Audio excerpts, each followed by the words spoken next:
जय श्री कृष्ण। अध्याय 9 श्लोक 11 से आगे का वर्णन। श्लोक 11। अनुवाद। जब मैं मनुष्य रूप में अवतरित होता हूँ तो मूर्ख मेरा उपहास करते हैं। वे मुझ परमेश्वर के दिव्य स्वभाव को नहीं जानते। तात्पर्य।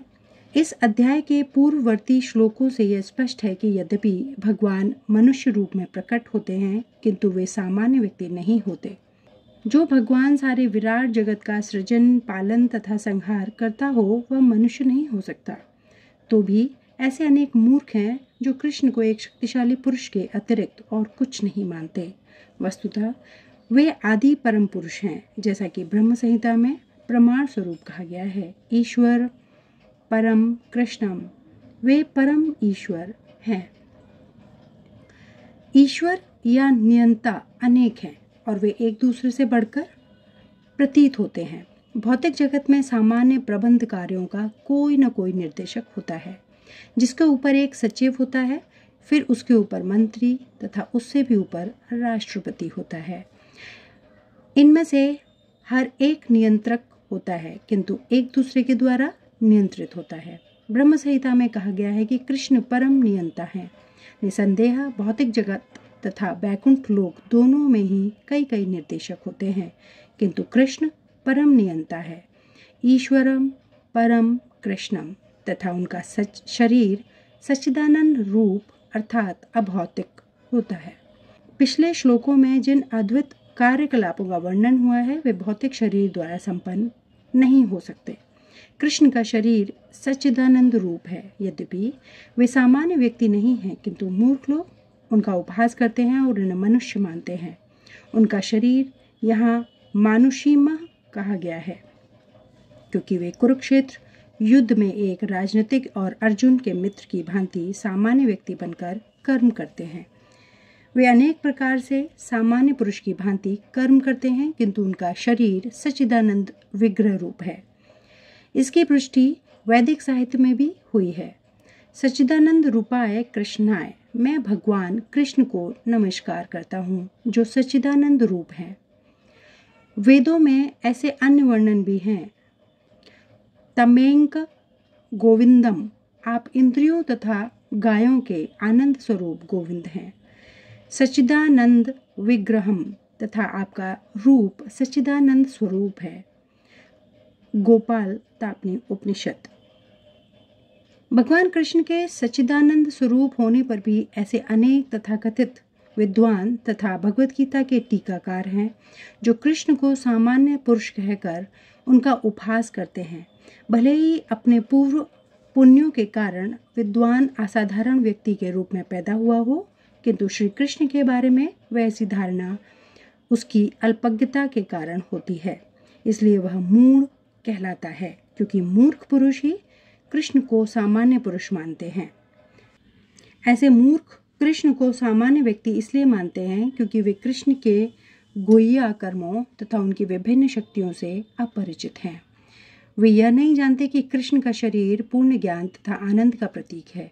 वे प्रत्येक वस्तु के स्वामी हैं और किसी को भी मुक्ति प्रदान करने वाले हैं। चूंकि वे कृष्ण के इतने सारे दिव्य गुणों को नहीं जानते, इसलिए उनका उपहास करते हैं। ये मूढ़ यह भी नहीं जानते कि इस जगत में भगवान का अवतरण उनकी अंतरंगा शक्ति का प्राकट्य है। वे भौतिक शक्ति माया के स्वामी हैं, जैसा कि अनेक स्थलों पर कहा जा चुका है। मम माया दुरत्यया, भगवान का दावा है कि यद्यपि भौतिक शक्ति अत्यंत प्रबल है किंतु वह उनके वश में रहती है और जो भी उनकी शरण ग्रहण कर लेता है वह इस माया के वश से बाहर निकल आता है। यदि कृष्ण का शरणागत जीव माया के प्रभाव से बाहर निकल सकता है तो भला परमेश्वर जो संपूर्ण विराट जगत का सृजन, पालन तथा संहार करता है वह हम लोगों जैसा शरीर कैसे धारण कर सकता है। अतः कृष्ण विषयक ऐसी धारणा मूर्खतापूर्ण है। फिर भी मूर्ख व्यक्ति यह नहीं समझ सकते कि सामान्य व्यक्ति के रूप में प्रकट होने वाला भगवान कृष्ण समस्त परमाणुओं तथा इस विराट ब्रह्मांड के नियंता किस तरह हो सकते हैं। बृहत्तम तथा सूक्ष्मतम तो उनकी विचार शक्ति से परे होते हैं। अतः वे यह सोच भी नहीं सकती कि मनुष्य जैसा रूप कैसे एक साथ विशाल को तथा अणु को वश में कर सकता है। यद्यपि कृष्ण असीम तथा ससीम को नियंत्रित करते हैं, किंतु वे इस जगत से विलग रहते हैं। उनके योग मैक्षरम का अचिंत्य दिव्य शक्ति के विषय में कहा गया है कि वे एक साथ ससीम तथा असीम को वश में रख सकते हैं, तो भी वे उनसे पृथक रहते हैं। यद्यपि मूर्ख लोग यह सोच भी नहीं पाते कि मनुष्य रूप में उत्पन्न होकर कृष्ण किस तरह असीम तथा ससीम को वश में कर सकते हैं, किंतु जो शुद्ध भक्त हैं वे इसे स्वीकार करते हैं, क्योंकि उन्हें पता है कि कृष्ण भगवान है। अतः वे पूर्णतः उनकी शरण में जाते हैं और कृष्ण भावनामृत में रहकर कृष्ण की भक्ति में अपने को रत रखते हैं। सगुणवादियों तथा निर्गुणवादियों में भगवान के मनुष्य रूप में प्रकट होने को लेकर काफी मतभेद हैं, किंतु यदि हम भगवद गीता तथा श्रीमद् भागवत जैसे प्रामाणिक ग्रंथों का अनुशीलन कृष्ण तत्व समझने के लिए करें तो यह हम समझ सकते हैं कि कृष्ण श्री भगवान हैं। यद्यपि वे इस धराधाम में सामान्य व्यक्ति की भांति प्रकट हुए थे, किंतु वे सामान्य व्यक्ति है नहीं। श्रीमद् भागवत में जब शौनक आदि मुनियों ने सूत गोस्वामी से कृष्ण के कार्यकलापों के विषय में पूछा तो उन्होंने कहा, भगवान श्री कृष्ण ने बलराम के साथ साथ मनुष्य की भांति क्रीड़ा की और इस तरह प्रच्छन्न रूप में उन्होंने अनेक अति मानवीय कार्य किए। मनुष्य के रूप में भगवान का प्राकट्य मूर्ख को मोहित बना देता है। कोई भी मनुष्य उन अलौकिक कार्यों को संपन्न नहीं कर सकता जिन्होंने उन्होंने इस धरा पर करके दिखा दिया था। जब कृष्ण अपने पिता तथा माता वासुदेव तथा देवकी के समक्ष प्रकट हुए तो वे 4 भुजाओं से युक्त थे, किंतु माता पिता की प्रार्थना पर उन्होंने एक सामान्य शिशु का रूप धारण कर लिया। बभूव प्राकृत्य शिशु, वे एक सामान्य शिशु एक सामान्य मानव बन गए। यहाँ पर भी यह इंगित होता है कि सामान्य व्यक्ति के रूप में प्रकट होना उनके दिव्य शरीर का एक गुण है। भगवद गीता के 11वें अध्याय में भी कहा गया है कि अर्जुन ने कृष्ण से अपना चतुर्भुज रूप दिखलाने के लिए प्रार्थना की। तनैव रूपेण चतुर्भुजेन, इस रूप को प्रकट करने के बाद अर्जुन के प्रार्थना करने पर उन्होंने पूर्व मनुष्य रूप धारण कर लिया। मानुष रूपमम, भगवान के ये विभिन्न गुण निश्चय ही सामान्य मनुष्य जैसे नहीं हैं। कतिपय लोग जो कृष्ण का उपहास करते हैं और मायावादी दर्शन से प्रभावित होते हैं, श्रीमद् भागवत में निम्नलिखित श्लोक को यह सिद्ध करने के लिए उद्धृत करते हैं। कृष्ण एक सामान्य व्यक्ति थे। सदा परमेश्वर समस्त जीवों में विद्यमान है। अच्छा हो कि इस श्लोक को हम जीव गोस्वामी तथा विश्वनाथ चक्रवर्ती ठाकुर जैसे वैष्णव आचार्यों से ग्रहण करें, न कि कृष्ण का उपहास करने वाले अनधिकारी व्यक्तियों की व्याख्याओं से। जीव गोस्वामी इस श्लोक की टीका करते हुए कहते हैं कि कृष्ण समस्त चराचरों में अपने अंश विस्तार परमात्मा के रूप में स्थित है। अतः कोई भी नव दीक्षित भक्त जो मंदिर में भगवान की अर्चा मूर्ति पर ही ध्यान देता है और अन्य जीवों का सम्मान नहीं करता, वह वृथा ही मंदिर में भगवान की पूजा में लगा रहता है। भगवत भक्तों के 3 प्रकार हैं, जिनमें से नवदीक्षित सबसे निम्न श्रेणी के हैं। नवदीक्षित भक्त अन्य भक्तों की अपेक्षा मंदिर के अर्चा विग्रह पर अधिक ध्यान देते हैं। अतः विश्वनाथ चक्रवर्ती ठाकुर चेतावनी देते हैं कि इस प्रकार की मानसिकता को सुधारना चाहिए। भक्त को समझना चाहिए कि चूंकि कृष्ण परमात्मा रूप में प्रत्येक जीव के हृदय में विद्यमान है, अतः प्रत्येक व्यक्ति पर परमेश्वर का निवास यह मंदिर है। इसलिए जिस तरह कोई भक्त भगवान के मंदिर का सम्मान करता है, वैसे ही उसे प्रत्येक जीव का सम्मान करना चाहिए जिसमें परमात्मा निवास करता है। अतः प्रत्येक व्यक्ति का अमुचित सम्मान करना चाहिए, कभी उपेक्षा नहीं करना चाहिए। ऐसे अनेक निर्विशेषवादी हैं जो मंदिर पूजा का उपहास करते हैं। वे कहते हैं कि चूंकि भगवान सर्वत्र हैं, तो फिर अपने को हम मंदिर पूजा तक ही सीमित क्यों रखें। यदि ईश्वर सर्वत्र है तो क्या वे मंदिर या अर्चा विग्रह में नहीं होंगे। यद्यपि सगुणवादी तथा निर्विशेषवादी निरंतर लड़ते रहेंगे, किंतु कृष्ण भावनामृत में पूर्ण भक्त यह जानता है कि यद्यपि कृष्ण भगवान हैं, किंतु उनके साथ वे सर्वव्यापी हैं, जिसकी पुष्टि ब्रह्म संहिता में हुई है। यद्यपि उनका निजी धाम गोलोक वृंदावन है और वे वहीं निरंतर वास करते हैं, किंतु वे अपनी शक्ति की विभिन्न अभिव्यक्तियों द्वारा तथा अपने श्वास द्वारा भौतिक तथा आध्यात्मिक जगत में सर्वत्र विद्यमान रहते हैं। श्लोक 12। अनुवाद। जो लोग इस प्रकार मोहग्रस्त होते हैं वे आसुरी तथा नास्तिक विचारों के प्रति आकृष्ट रहते हैं। इस मोहग्रस्त अवस्था में उनकी मुक्ति आशा, उनके सकाम कर्म तथा ज्ञान का अनुशीलन सभी निष्फल हो जाते हैं। तात्पर्य, ऐसे अनेक भक्त हैं जो अपने को कृष्ण भावनामृत तथा भक्ति में रत दिखलाते हैं, किंतु अंतःकरण से वे भगवान कृष्ण को परब्रह्मा नहीं मानते। ऐसे लोगों को कभी भी भक्ति फल भगवद्धाम गमन प्राप्त नहीं होता। इसी प्रकार जो पुण्य कर्मों में लगे रहकर अंतोत्गत्वा इस भगवत बंधन से मुक्त होना चाहते हैं, वे भी सफल नहीं हो पाते, क्योंकि वे कृष्ण का उपहास करते हैं। दूसरे शब्दों में, जो लोग कृष्ण पर हंसते हैं उन्हें आसुरी या नास्तिक समझना चाहिए। जैसा कि 7वें अध्याय में बताया जा चुका है, ऐसे आसुरी दुष्ट कभी भी कृष्ण की शरण में नहीं जाते। अतः परम सत्य तक पहुँचने के उनके मानसिक चिंतन उन्हें इस मिथ्या परिणाम को प्राप्त कराते हैं कि सामान्य जीव तथा कृष्ण एक समान है। ऐसी मिथ्या धारण के कारण वे सोचते हैं कि अभी तो यह शरीर प्रकृति द्वारा केवल आच्छादित है और जो ही व्यक्ति मुक्त होगा तो उसमें तथा ईश्वर में कोई अंतर नहीं रह जाएगा। कृष्ण से समता का यह प्रयास भ्रम के कारण निष्फल हो जाता है। इस प्रकार का आसुरी तथा नास्तिक ज्ञान अनुशीलन सदैव व्यर्थ रहता है।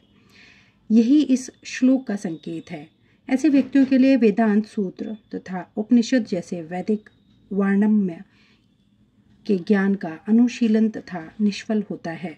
अतः भगवान कृष्ण को सामान्य व्यक्ति मानना घोर अपराध है। जो ऐसा करते हैं वे निश्चित रूप से मोहग्रस्त रहते हैं, क्योंकि वे कृष्ण के शाश्वत रूप को नहीं समझ पाते।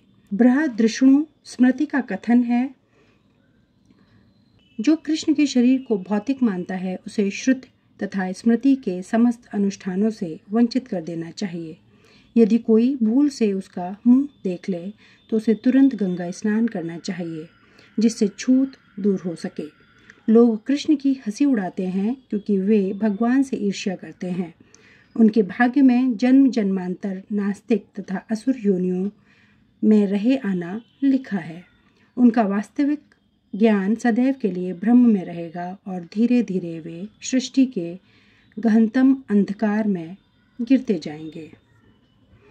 श्लोक 13। अनुवाद। हे पार्थ, मोहमुक्त महात्मा जन दैवी प्रकृति के संरक्षण में रहते हैं। वे पूर्णतः भक्ति में निमग्न रहते हैं, क्योंकि वे मुझे आदि तथा अविनाशी भगवान के रूप में जानते हैं। तात्पर्य, इस श्लोक में महात्मा का वर्णन हुआ है। महात्मा का सबसे पहला लक्षण यह है कि यह दैवी प्रकृति में स्थित रहता है। वह भौतिक प्रकृति के अधीन नहीं होता। और यह होता कैसे है, इसकी व्याख्या 7वें अध्याय में की गई है। जो भगवान श्री कृष्ण की शरण ग्रहण करता है वह तुरंत ही भौतिक प्रकृति के वश से मुक्त हो जाता है। यही वह पात्रता है। जो ही कोई भगवान का शरणागत हो जाता है वह भौतिक प्रकृति के वश से मुक्त हो जाता है। यही मूलभूत सूत्र है। तटस्था शक्ति होने के कारण जीव जो ही भौतिक प्रकृति के वश से मुक्त होता है त्यों ही वह आध्यात्मिक प्रकृति के निर्देशन में चला जाता है। आध्यात्मिक प्रकृति का निर्देशन ही दैवी प्रकृति कहलाती है। इस प्रकार से जब कोई भगवान के शरणागत होता है तो उसे महात्मा पद की प्राप्ति होती है। महात्मा अपने ध्यान को कृष्ण के अतिरिक्त अन्य किसी और नहीं ले जाता, क्योंकि वह भली भांति जानता है कि कृष्ण ही आदि परम पुरुष समस्त कारणों के कारण हैं। इसमें तनिक भी संदेह नहीं है। ऐसा महात्मा अन्य महात्माओं या शुद्ध भक्तों की संगति से प्रगति करता है। शुद्ध भक्त तो कृष्ण के अन्य स्वरूपों तथा चतुर्भुज महाविष्णु रूप से भी आकृष्ट नहीं होते। वे न तो कृष्ण के अन्य किसी रूप से आकृष्ट होते हैं, न ही वे देवताओं या मनुष्यों के किसी रूप की परवाह करते हैं। वे कृष्ण भावनामृत में केवल कृष्ण का ध्यान करते हैं। वे कृष्ण भावनामृत में निरंतर भगवान की अविचल सेवा में लगे रहते हैं। श्लोक 14। अनुवाद। ये महात्मा मेरी महिमा का नित्य कीर्तन करते हुए, दृढ़ संकल्प के साथ प्रयास करते हुए, मुझे नमस्कार करते हुए भक्ति भाव से निरंतर मेरी पूजा करते हैं। तात्पर्य। सामान्य पुरुष को रबर की मोहर लगाकर महात्मा नहीं बनाया जाता। यहाँ पर उसके लक्षणों का वर्णन किया गया है। महात्मा सदैव भगवान कृष्ण के गुणों का कीर्तन करता रहता है। उसके पास कोई दूसरा कार्य नहीं रहता। वह सदैव कृष्ण के गुणगान में व्यस्त रहता है। दूसरे शब्दों में, वह निर्विशेषवादी नहीं होता। जब गुणगान का प्रश्न उठे तो मनुष्य को चाहिए कि वह भगवान की पवित्र नाम, उनके नित्य रूप, उनके दिव्य गुणों तथा उनके सामान्य लीलाओं की प्रशंसा करते हुए परमेश्वर को महिमान्वित करे। उसे इस सारी वस्तुओं को महिमान्वित करना होता है। अतः महात्मा भगवान के प्रति आसक्त रहता है। जो व्यक्ति परमेश्वर के निराकार रूप ब्रह्म ज्योति के प्रति आसक्त होता है, उसे भगवत गीता में महात्मा नहीं कहा गया। उसे अगले श्लोक में अन्य प्रकार से वर्णित किया गया है। महात्मा सदैव भक्ति के विविध कार्यों में यथा विष्णु के श्रवण कीर्तन में व्यस्त रहता है, जैसा कि श्रीमद् भागवत में उल्लेख है। यही भक्ति, श्रवण, कीर्तन, विष्णु तथा स्मरणों है। ऐसा महात्मा अनंत भगवान के 5 दिव्य रसों में से किसी एक रस में उनका सानिध्य प्राप्त करने के लिए दृढ़व्रत होता है। इसे प्राप्त करने के लिए वह मनसा वाचा कर्मणा अपने सारे कार्यकलाप भगवान कृष्ण की सेवा में लगाता है। यही पूर्ण कृष्ण भावनामृत कहलाता है। भक्ति में कुछ कार्य हैं जिन्हें दृढ़व्रत कहा जाता है। यथा प्रत्येक एकादशी को तथा भगवान के आविर्भाव दिवस जन्माष्टमी पर उपवास करना है। ये सारे विधि विधान महान आचार्यों द्वारा उन लोगों के लिए बनाए गए हैं जो दिव्य लोक में भगवान का सानिध्य प्राप्त करने के इच्छुक हैं। महात्मा जन इन विधि विधानों का दृढ़ता से पालन करते हैं। फलतः उसके लिए वांछित फल की प्राप्ति निश्चित रहती है। जैसा कि इसी अध्याय के 2 श्लोक में कहा गया है, यह भक्ति न केवल सरल है अपितु इसे सुखपूर्वक किया जा सकता है। इसके लिए कठिन तपस्या करने के लिए आवश्यकता नहीं पड़ती। मनुष्य समक्ष गुरु के निर्देशन में इस जीवन को गृहस्थ, सन्यासी या ब्रह्मचारी रहते हुए भक्ति में बिता सकता है। वह संसार में किसी भी अवस्था में कहीं भी भगवान की भक्ति करके वास्तव में महात्मा बन सकता है। श्लोक 15। अनुवाद। अन्य लोग जो ज्ञान के अनुशीलन द्वारा यज्ञ में लगे रहते हैं, वे भगवान की पूजा उनके अद्वैत रूप में, विविध रूपों में तथा विश्व रूप में करते हैं। तात्पर्य। यह श्लोक पिछले श्लोकों का सारांश है।